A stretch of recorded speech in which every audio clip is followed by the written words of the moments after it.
In the beginning was the Word, but we're not going that far back. No, we're going all the way back to 2007, where a former Gadzooks manager and a youth pastor decided to do something different.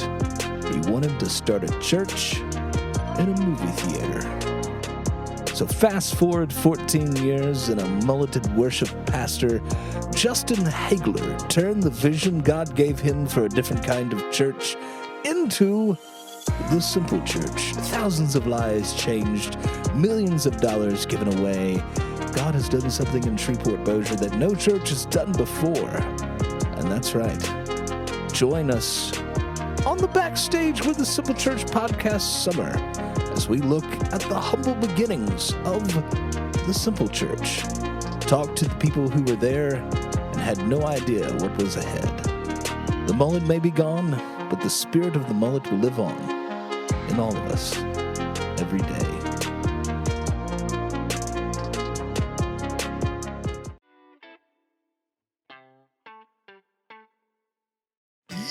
Yeah. Man Day, Scott. Man Day. Summer. We're in the middle of summer. My favorite line of the whole beginning intro I wrote was, the spirit of the mullet lives on with all of us. Yes, it does. We're trying to talk about the beginnings all summer. That really hurt my throat. Oh, It hurts my throat. tough to be a wrestler. It is tough. We're wrestling, by the way. We are. That's right. But today we're not. We're No. talking to Duane Moore. Duane Moore. Duane the Rock Moore. Also, our leader at the North Dallas campus. He helped launch the Simple Yep. Church, was one of the very beginning. Was it 88? Is that what we decided? Was it 1988? That was not the year 1988. How many people you always say? It was 88 or 80. It was somewhere in the 80s. 80-ish. Yeah, I was born in 83, so we'll go with 83. I was 87. There Yeah. you go. That's right. We both have birthdays. Oh, yeah, June the 18th. June 21st. Hey! For that. Anyway. Yeah, but if you've ever been curious about North Dallas and the campus, this is the podcast to listen to, because Duane is going to talk all about that, how they're going in Frisco. In the church lingo, Scott, we would say we were multi-site at one point. We had 3 locations in Shreveport-Bossier, but this is the first time we've ever been multi-site out of state. Ooh, another location. That is, satellite. I like that. Multi-site out of Right. state. So Duane Moore talks about that in Dallas. And thanks for listening and downloading this episode today. Subscribe so you don't miss a single episode. Yes. Make sure you give us a 5-star review. It helps people find the podcast. And enjoy this conversation with Duane.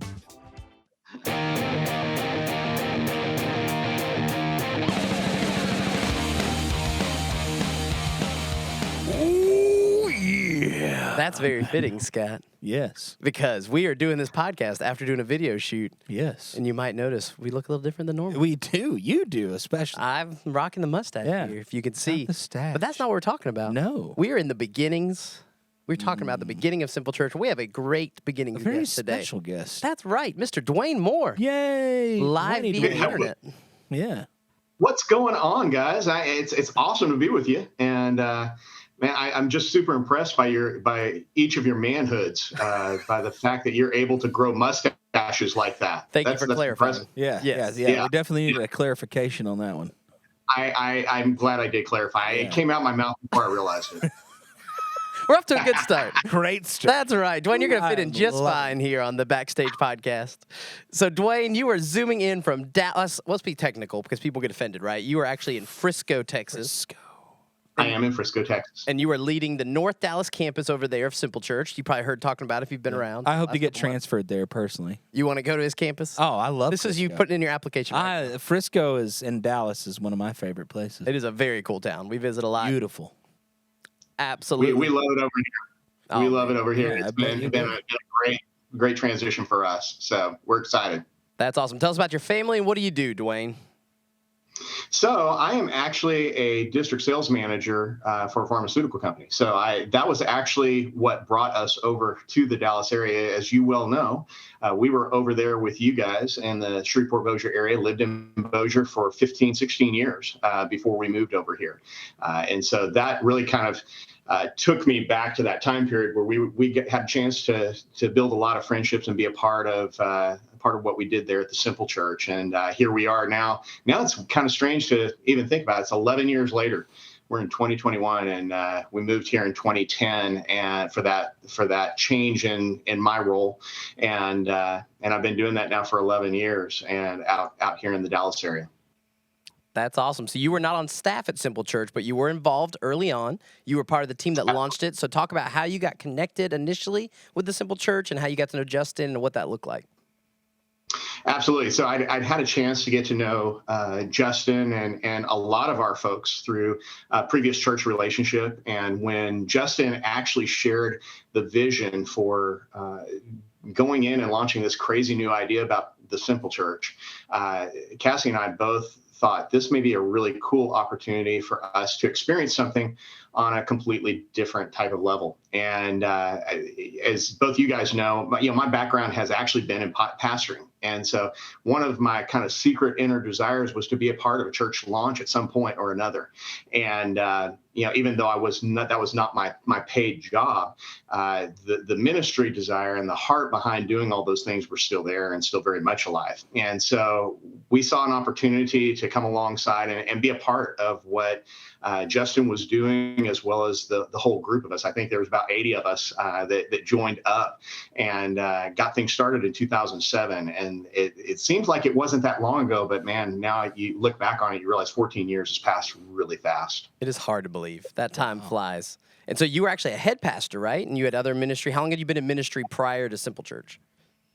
So I actually surrendered to the ministry in I guess it was about 1993. So I'm 40, I'll turn 48 this year. So that's going to mark about 28 years worth of ministry in my background, and part of that was lead pastor. Part of that has just been serving in different capacities throughout my world as a lay pastor or filling in gaps. Headed up ministries like Financial Peace. Actually started Financial Peace there at the Simple Church while I was there, and then have had the opportunity to do some of those types of ministries while we've been out here in Dallas. So it's been something that for me, ministry's always been a part of my life from a standpoint of trying to seek and find what God wants for us and our family, as well as also seeing what we can do in the lives of people where we're at. By the way, I really love that pastoral term, surrender to the ministry. That's right. Nice. That's good. Felt a calling in your life. Great. Yeah. Those Baptist roots. Sometimes I go a little old school. So, right. Hey, I'm not hating. I'll take you back a little bit. Yeah, I am not hating. So Financial Peace, though, give a quick plug for that because that is something we offer still at the church. It's still going. I went through it before we got married. I think it's a great thing that we're going to start back up in this fall with life groups. But just real quick, explain what Financial Peace is if somebody doesn't know. Man, Financial Peace is probably one of the greatest comprehensive tools that you're going to find for your financial life. It's like a financial boot camp for people who just want to, either learn more about their finances. Because the thing I think I've learned over time is we don't pay a lot of attention to our finances. We just kind of spend and go a lot of times. And we don't think about the implications of where our money's going. And Dave Ramsey, if you've ever listened to his podcast or his program, he's a little bit crazy and a little bit wild, but man, the tools that he's put together in Financial Peace are absolutely incredible. It's about a 9-week study. So for 9 weeks of commitment, you can get all kinds of tools in your tool belt and a plan that will not just go for a few weeks into your life, but it can actually lay the groundwork and the foundation for your financial pathway for the rest of your life. And so I know for Cassie and I, we did this right when we got married. You had the opportunity to do it before you got married, Evan. We did it before, just as we got married, and it literally changed the trajectory of our lives as a family and helped us to really learn some things that we needed to really embed in our hearts and our souls, not just about money, but about our relationship with each other and how we related to it. That's awesome. I went through the class. There you go. Did not take. Still working on that. Did not take. You know the phrase, Scott. What? You live like no one else, so you can live like no one else. Well, I live like no one else, let me tell you. Maybe not in the positive sense.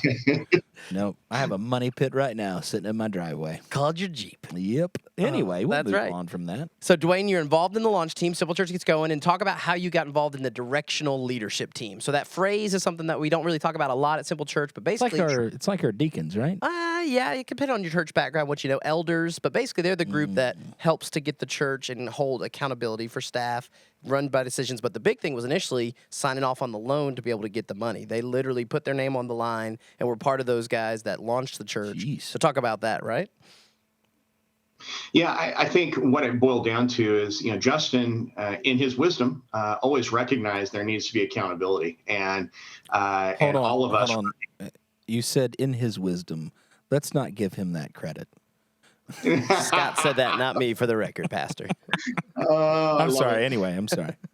That's the beauty of the directional leadership team. It keeps everything level, right? That's right. But no, I think that the beautiful thing about how the church is set up is, while there's absolutely no doubt, Justin's the lead pastor and helps to really provide that direction for where we're going.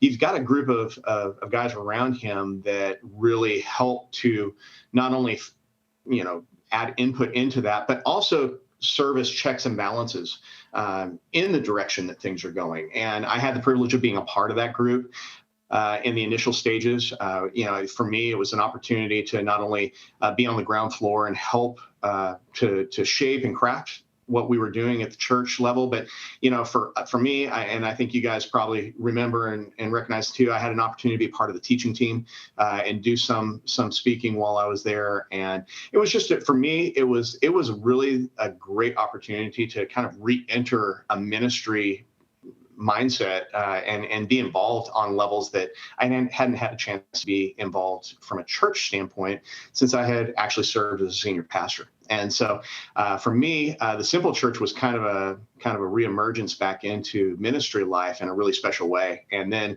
to see the things that we had the opportunity to be a part of was super cool. But the DLT, I still have a lot of great relationships across that group. Love those guys. We've been through a lot of different things together in those first 3 years while I was there. And if I'm not mistaken, I'm probably one of the few that are still not there. There's a large group of those guys that were part of the initial launch that are still helping craft and shape the direction of where things are going at the Simple Church. Yeah, I think out of the original DLT, there's only 3 that are no longer on the DLT. Duane and 2 more that have stepped out. Yeah, and really, the other 2 stepped out because they were too old. They retired. It happened. And you know who you are if you're listening. Duane's not there yet. Duane had to step out, not because he wanted to, but because he had to. That's right. Yeah. Absolutely. But Duane, you and Cassie, your wife, hold a special place for us because in 2009, when I started working here, I went and we got engaged that year and was getting ordained in ministry. So in my office, there's a form there that you would sign. So I always see your name on there and think of you, that you were there. But you and Cassie actually had me and Mallory, my wife, over for dinner when we got engaged and just took us in and were very kind and helping. And your sons were one was in student ministry at that point. When I was doing student ministry, he was one of the main key students, was there at everything involved, helping, and a big fan of Josh. Kale, we'll get there, but Josh was a big fan of. Kale was too young. He wasn't there yet. But you guys were very integral in the beginning at Simple Church of me and my personal coming in, and just very thankful for that and appreciate y'all and your investment in us. And I know now over the years you've done that for other people there in Frisco and continue to invest in people and have that gift. Man, that's actually the fun part of ministry, is when you find people that want to be invested in and are ready to take steps forward. You and Mallory were ringers for that. You guys had the heart and the desire to jump right in, and it's always our pleasure to be a part of people's growth and development in those areas. Plus, we add a little bit of nuttiness along the way too. We have our own craziness that goes on, and obviously with 2 boys in our house at that time, you saw plenty of that with Josh and Kale. And we've had the chance, over the last few years, as we kind of sunk into ministry in different areas here in the Frisco area, it's been so much fun. Just being able to invest in people's lives across the board. I think you guys both know that reality is kind of what kind of fuels our fire and keeps us moving forward. Absolutely. So talk about your boys now. They're not in middle school anymore. They've grown up. Just a little bit. One's married, one's about to get married, right? Well, yeah. You guys are on top of the latest info. So yeah, we have Facebook. My go ahead. What was that, Scott? I said we have Facebook. That's the only reason why we know. You got the 411. You got it all down. So my youngest is the one that's actually married. So Cale is 22 years old, and he married his high school sweetheart. They dated for about 6 years, and her name is Alexis. So we have now a beautiful daughter in love, and that's our beautiful term that we instead of daughter in love. It's a good thing to remember, but we love Alexis, and we're grateful for what we see in them.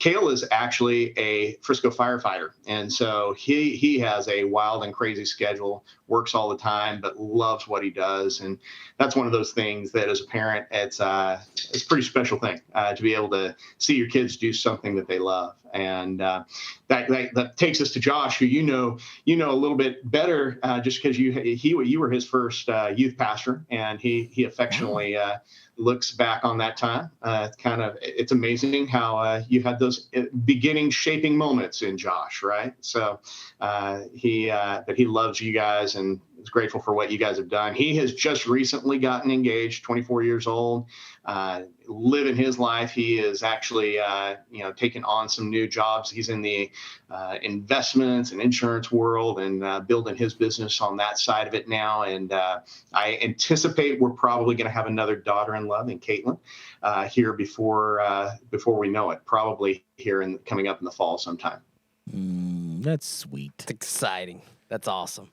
And so you've been in Frisco. You guys were involved in other churches just on a volunteer basis. And then talk about how this idea for launching the Simple Church Dallas campus, our first ever other campus, something outside of Shreveport-Bossier, and you were the perfect guy for it. And talk about that and kind of what led up to that and you making that decision. Well, I think what it all kind of comes down to for us is when we left to come over here, while we may have left the Shreveport-Bossier area, there was never really a desire to leave the Simple Church because of everything that we had been a part of. But we did have an opportunity when we moved over here to be a part of a church plant that some friends had put together and put in place. And over the last 10 years, we had the privilege of being a part of that and helping that church to grow to some different levels. But I think just like all of us, COVID brought a ton of changes. It brought a lot of different opportunities for us to reflect. And for us, it was a chance to settle our lives down. And, I've spent not only a lot of time over the last few years helping the boys get to the point where they were graduating, but I've done a ton of traveling. My work world was pretty crazy. And as we hit COVID, everything came to a screeching halt. And I don't know if you guys experienced that. Oh, yeah. I don't know if you guys experienced it the same way. But for me, the absolute changes that kind of took place with us, it gave us time to reflect. It gave us time to step back and ask God, what do you want from us next? And it really gave us the chance also to reconnect with y'all. And as we started really praying through what those next steps for us were, we knew that we couldn't just step into another church environment and know that we were actually fulfilling what it was that God had for us. And so it began with just a couple of conversations with Justin. And as we walked through that discussion, I basically just told him, I said, listen, if you ever were really thinking about putting something in another location like Dallas, I just want you to know that Cassie and I are in. And so is that March 2020? Is that right when it started, basically? So those conversations happened in March, April of 2020. Yeah, I remember it was pretty soon into the pandemic. Because he was coming up with ideas of watch parties, and you guys were one of our first test pilots of watch parties. Right. And so, and that was actually one of the things for us. We actually had our first gathering of people. It actually was about July timeframe where we started getting, smaller groups of people gathering with us. Really started with the boys and Alexis and us. And then we kind of moved on from that point in July, where we were able to really start gathering a little bit more momentum as a few more people joined us. And then they started really learning what the Simple Church was about, because as you well know, it's different. Yeah, and it seems like that was a lifetime ago. Right. Yeah, because I used to host a watch party. I almost said life group. Well, I host one too. But no, I used to host a watch party. I'm like, Golly, that was just That ain't been a year. Yeah. We started them, I believe, June Wow. 2020 was when we started the open things back to open up. We came back to the office. Yeah. That seems like forever ago. So, Duane, let's give some shout-outs to some of the North Dallas folks there. Who are some of the people that got involved early? How did they find you? And Scott has a question. Hold on. Well, I don't have a question. I just want to give a shout-out to North Dallas campus because I have been over there a few times. I have not yet. And they are awesome. They are excited. They are fun. And I really like it. And I really like the people. We'll get into a couple of things you've done because you had an adventure getting some stuff over there. I had quite an adventure. But let's go in that. So, Duane, who are the folks that started coming? Did y'all have relationships before? Were they people just off the street? How did that start getting those people there in July? And let's give some shout outs to some of those awesome people that were there at the beginning.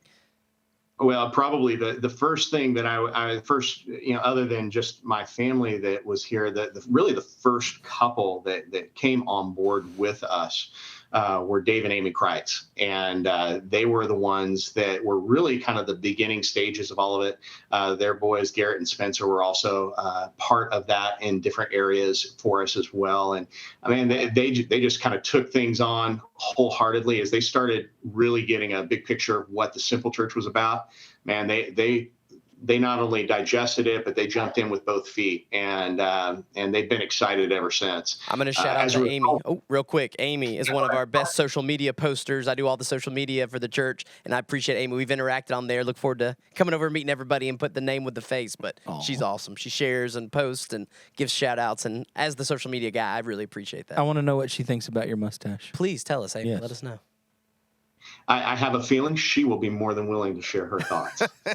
She's awesome, and Dave and her both have just been incredible supports through the process of what we've been trying to build as we go along. And so as we kind of went through the process, there were several families that just started kind of gathering, and a lot of these were mutual friendships, either past church relationships or things that we had just built through our community, through the folks that we knew. And Dave and Amy were integral in really creating a pathway for inviting folks into our home at that particular time. And so for the first few months, we kind of established our home as a central point of meeting, just because one, we didn't need to spend a ton of money, but we were trying to figure out if this thing was going to work and what this was going to look like. And so, I would mention them right off the bat. We had families like the Collinsworths, we had the Millers, we had the Harbors that came and started attending, and then we had the Leonards. You've had a chance to have a lot of interaction with Paul Leonard. He's really kind of taken over some leadership of a lot of our social media and our website information that goes out. We've got the Gillimans, Marty. You guys got a chance to. Well, I know. Scott, you had a chance to meet Marty at the Crawfish Boil, and he was our head crawfish engineer, and so did a fantastic job. Yeah, he did an awesome job. So there's some of those families. We got the Eagle family. I'm going to miss some family as I mention all of these, but giving shout outs across the board. Trying to think of folks that I may be missing. There's Monique and Dawn, and I'm trying to think of who a good else. group. No, that's good, because at one point you had about 40, 50 people in your house, right? So yeah, we got to a high of 40 or just one or two over that at one point. And then what we've tried to do now is we've begun the process of transitioning to a more neutral site. So right now we are in the Hula Hut for the month of June. And we're going to only have 1 week that we're not at the Hula Hut. So we'll be there this week. And then the last 2 weeks of June, we'll be at the Hula Hut. And it also gives us an opportunity to expand our group a little bit, create a little different environment. We have also learned that there are folks that will come to a neutral site that maybe don't feel as comfortable coming to a home. I mean, I'm sure the Moore Mansion is fantastic. And it's probably 10,000 square feet, 20,000. How big is the house that fits all that people? Yeah, not quite there, but we are we love our little place, and we're thankful for it. But it does not house the greater abundance of people like we would love to be able to do. So the greater abundance. That was nice. That's a pastoral term for you, Scott. Yeah, I like it. I'm digging it. And then explain the Hula Hut for those of us that don't know the restaurant. Some there. of the best Mexican food I've ever eaten. That's a strong statement, Scott. That is a strong. It was really fantastic. Outside of Juarez, Mexico. Because it's got a cool outdoor seating area based on what I've seen, the pictures. Yeah. Absolutely, yeah. So the Hula Hut it's kind of a Polynesian Mexican food place in Little just Elm, one of which those. is right next. So it's right next to us here in Frisco, and it's on one of our major thoroughfares. It's actually kind of resting right on Lake Louisville, so there's some really cool views from there. But what's attractive about the Hula Hut is it actually not only has outdoor seating, but it also has a palapa, which is just basically an extra meeting room that will seat up to about 150 people if we needed it to. Say that word again there, Duane. The palapa. Oh. The old palapa. Learned a SAT word today. SAT. There you go. The vocabulary. Oh, I was spelling it out in my head. SAT. And maybe you can say it with like the palapa, something like that. Los palapas. Los Polapos. So mini patios. So that's awesome. So is there more than one Hula Hut? Or if somebody looked it up, you said you have a website, and we'll put this stuff in the show notes. But if they were listening or had friends or family in Dallas, to invite them. Yeah, absolutely. There's only one Hula Hut that we're aware of, and it's in Texas. But we also have that if they go to our website and again, it's very similar to thesimplecchurch.tv. It's the Simple Church ND for North Dallas .tv. And not we North have Dakota. actually not North Dakota. Not North Dakota. Shout out to anyone living in North Dakota, however. Is Minot north or south? We have Minot listeners. Minot, North Dakota. I think it is. Yeah. North. Jordan was waving his hand. Yeah, well, I think it's pointing. No. Sorry, Duane. Anyway. But that's where we're at, and we're actually, just so you guys are kind of aware, and I'll kind of put this out here for the larger group, we are actually working on some other locations that we'll be able to kind of expand into for the July, August timeframe. Can you give a hint? Can you give a hint? A little teaser. A little teaser what it might be? Well, we actually have not settled on it yet. So there's a couple of different options that we're teasing out right now. One is actually a new city facility called the Grove. A new city you found. Yeah. I thought you were like, we're just Mooresville. taking over a whole city. So Just a new we've got city. that. The new city, so it's supposed to be a pretty cool environment. They've got some different rooms that are available. We would be able to expand into more, have some kids areas and some things that we would be able to do a little bit more efficiently than where we are right now. We're also looking at a couple of local hotels, and so that would give us some stretch into some larger rooms, but also have some areas for kids that's a little bit more sectioned off. So wait. Like hotels? Like have a meeting room What's with a that? ballroom. Like a meeting room in a hotel? Sorry, I just went to rooms. Like you're going to rent out like a block, like a floor. And I was distracted because our producer Jordan just all of a sudden started bobbing his head like he's got some other music coming in his headphones over there. He was playing the drums. He was. He kind of zoned out for us for a minute, Duane. I don't think you can see it. But no, I had a lot of caffeine before we got here. There he is. I was like, Jordan makes an appearance. But no, I had a picture in my head because this is just how my mind works. It's like there's like different floors, and like if you go to the first floor, that's the speaking floor. Second floor is kids area. Third floor is children or like middle school. It's high just school. all in the hallway. It's a really narrow It's just hallway. Dwayne's on one very- end, and everybody sits. We just moved the TV in and out. Yeah. For some reason, the total thought of ballrooms and stuff in hotels, which is pretty common, just flew right out of my head. There you go. We don't ever want to try to get in your head, Scott. It's a dangerous place. It's not dangerous. It's very empty. Very quiet place. That's right. That's a movie. So, Duane, enough of that. So, some new options will be exciting. That's awesome, doing that, figuring it out. What do you guys also do there in the community? I know you've done some serve events and been trying to connect with some folks and doing good because that's what we're all about, and you guys are continuing that over in Dallas. Maybe just talk about some of those things you guys have been able to do to help in that North Dallas community. For sure. Yeah, that has actually been one of the key areas that we've tried to focus on because we really believe that when you look at the Simple Church, what sets the Simple Church apart from really a lot of other churches is the active aspect of everything that we do to try to make a difference in the world we're in.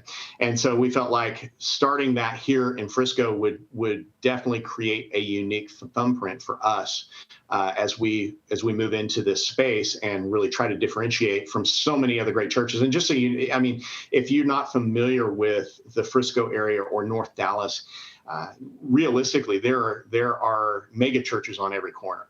And I mean, there's a lot of and really good churches. So this is not a statement of saying those churches aren't great or they have incredible ministries. They're doing wonderful things. But what I can honestly say is I really believe that we bring a completely different edge of service and meeting needs and creating solutions in a space that desperately needs it. And so we started off, we've got several folks that are involved in our school system. So we've developed some really good relationships there, started serving places like Wakeland High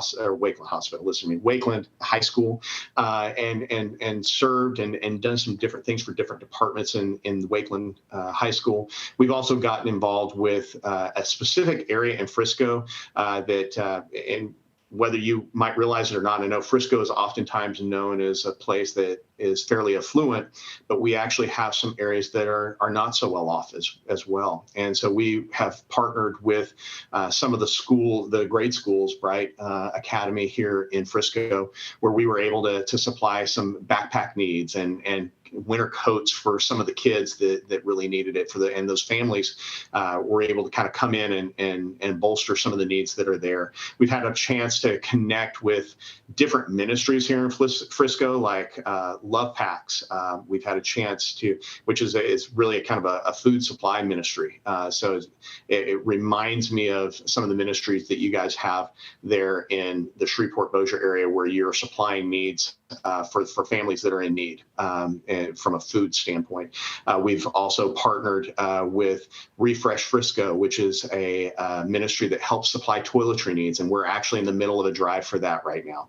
So that's just mentioning a few. We also have partnered with you guys on Lighthouse and some of the other larger ministry objectives too. So we're very active and very focused on that. And just a quick shout out to Paul and Amanda Leonard for really helping us organize a lot of those areas in our church family.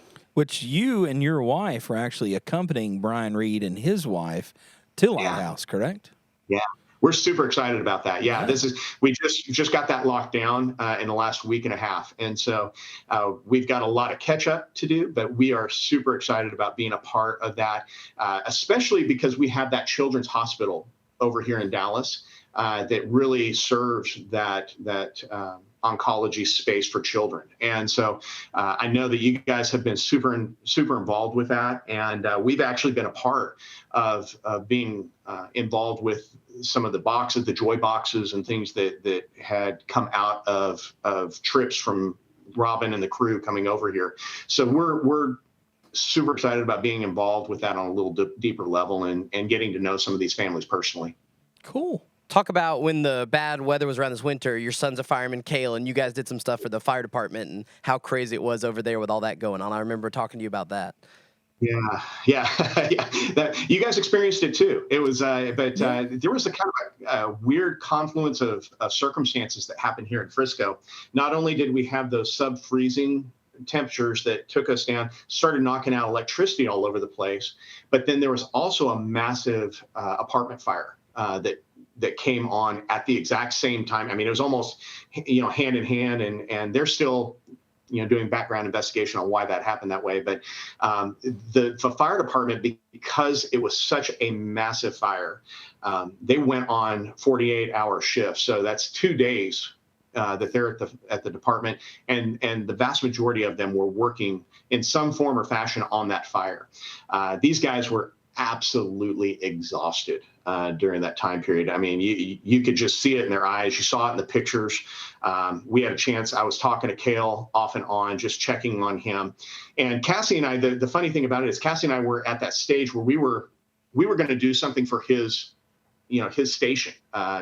She and I were just going to go get some food and say, hey, so you guys don't have to fix food, do that. And it was just, honestly, it was more of we're going to do this for our son and his boys, and And but then we just started sharing and asking for prayer with our church family. And several people just started popping up. I think Monique was the first, and then others started, bubbling up and saying, "What can we do?" And what started off us literally just trying to feed, maybe we got 10 stations here in Frisco. What started off as maybe trying to feed 1 or 2 stations turned into feeding all the stations. Wow. And we did that literally over a period of 2 days. We fed all the stations, and then we also had raised enough money that we actually went northward, and we actually did some special things for the Prosper Fire Department as well.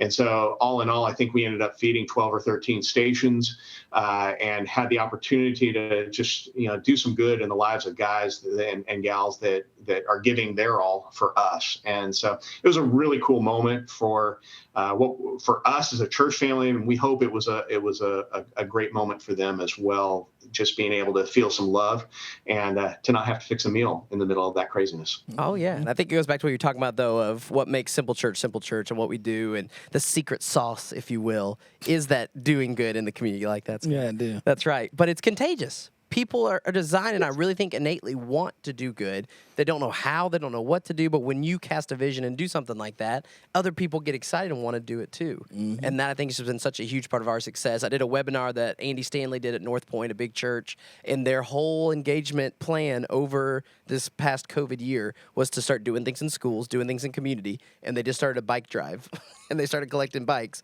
which is something we've done for 6 or 7 years. Yeah, about to say, it sounds very familiar. Right, yeah. And I'm not saying they got it from us, and they do probably bigger stuff better. They did. But it is, I think that's where we're at. And I think that is the future of the church, and what we've been so good, and Justin has always pushed, of it's not just come to us, look at us. It's going out in the community and doing that. And now you guys are affected people we'll never meet, would have never known, and your community is being affected because of y'all and the people getting excited about that and getting on board. I think it's just really, really cool. Yeah. Yeah, and I do have a lot of family in Dallas, Fort Worth, and Frisco area.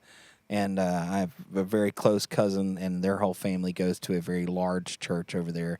And I did let him know that we're coming for him. There you go. Take over, Duane. Awesome. That's right. And then one other thing I knew was the luggage. What was the luggage? You can follow the Simple Church Indy on Instagram.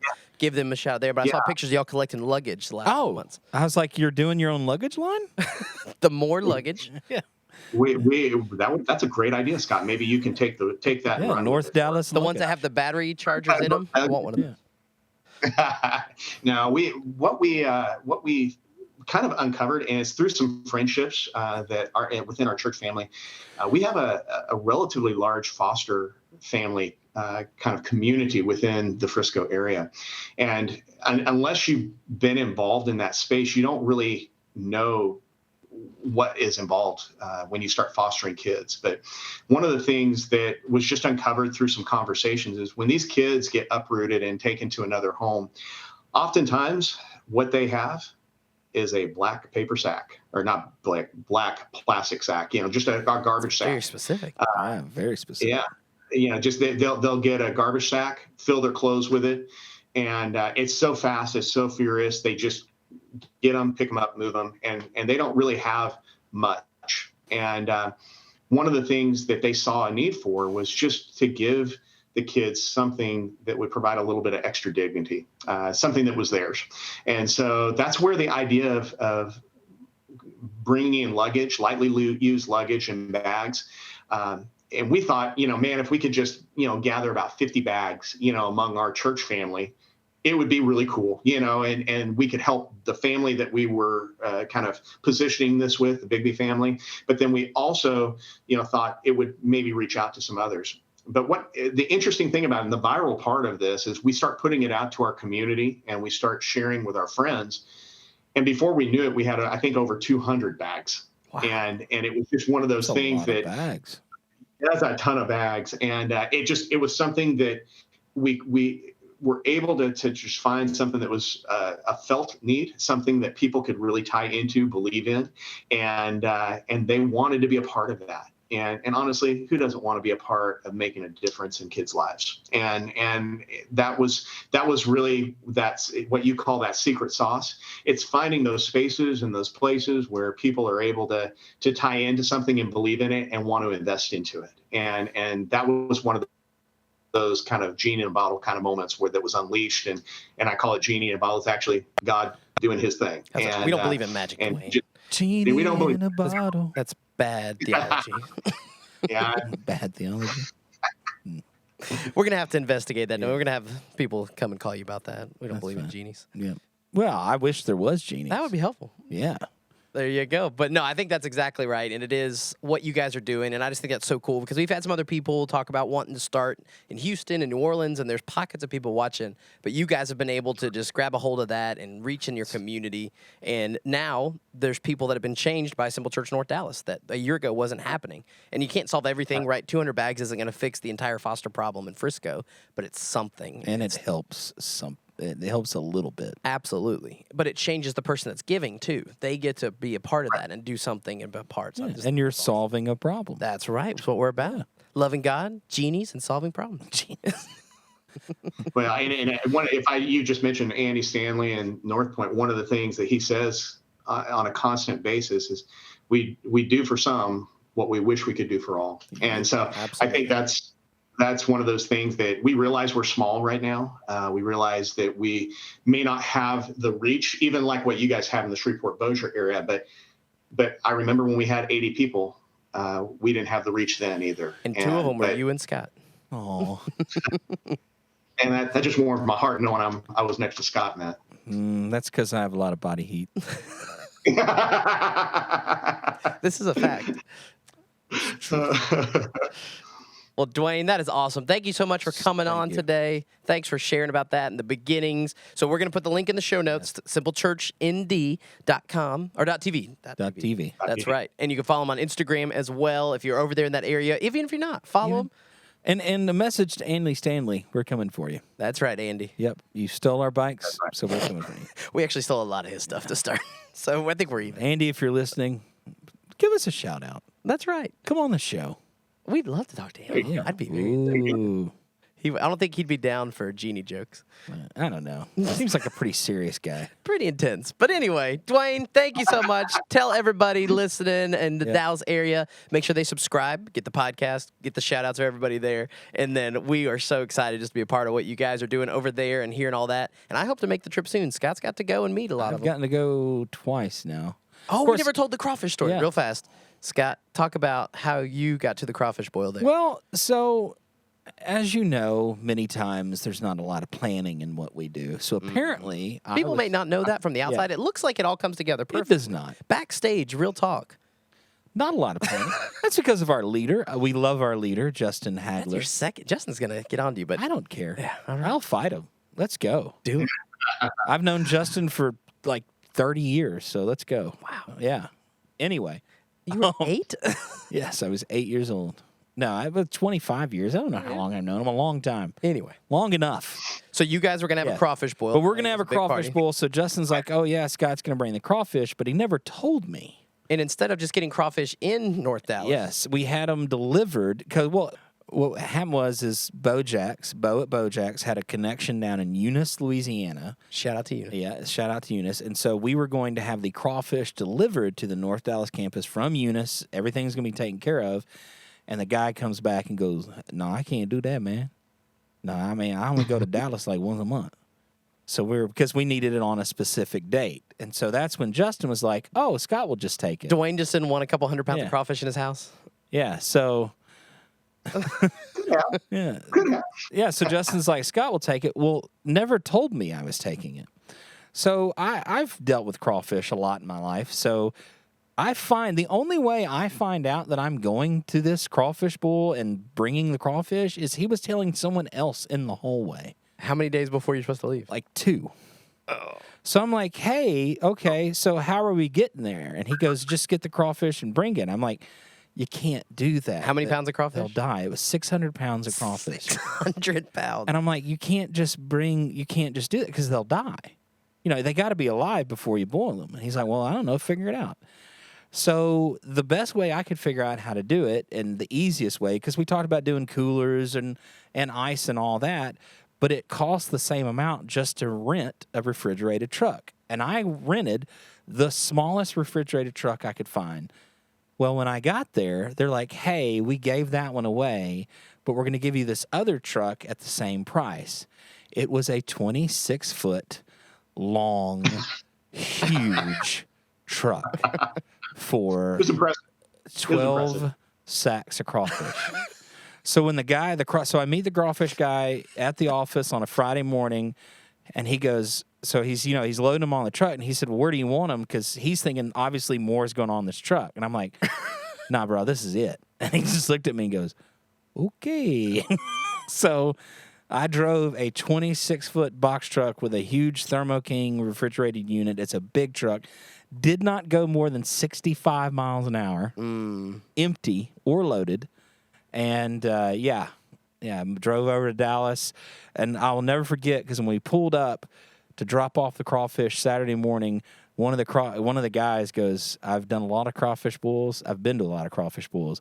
I've never seen them delivered in a truck like this. It's a big truck. And I said, you're welcome. That's how we do things at Simple Church. But it was a great time. Thank you, Scott, for Team coming player. to the rescue. Any time. And I loved it. It was a great time. The crawfish were excellent, and everyone there had a good time. And Did a partner party, got folks to join. yeah, and it was church. awesome. And those people, once again, they're so excited. They're so happy, and they just really are. It's just really great to kind of see that, because it reminds me of the time when we first started and all that. It's kind of like a refresher of like, man, this is exciting. This is new. So I'm sold. I need to go. yeah, no, it is. And yeah, I think there is a plan for all of us to eventually go over there and kind of see things and see how it goes. So it's fun. I'd say go. Anytime. Come on anytime. You guys are welcome. There you go. Well, awesome, Duane. Thank you. We appreciate you. Yep. Thank you, Duane. Thank you.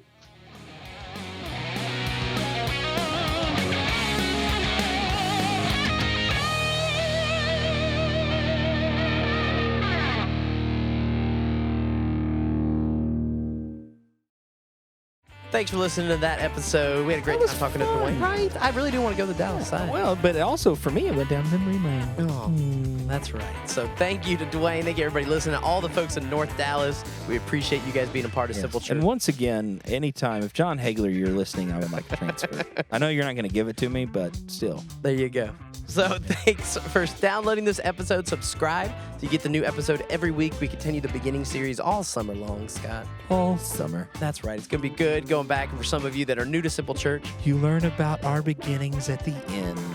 See, because at the end, no, wait. this is the middle of the year. Yeah, that's right. Never mind. Anyway, I thought I was so clever for a second. there you go. Thanks for watching. Download, subscribe, get all the episodes of Backstage with the Simple Church, and have a great week.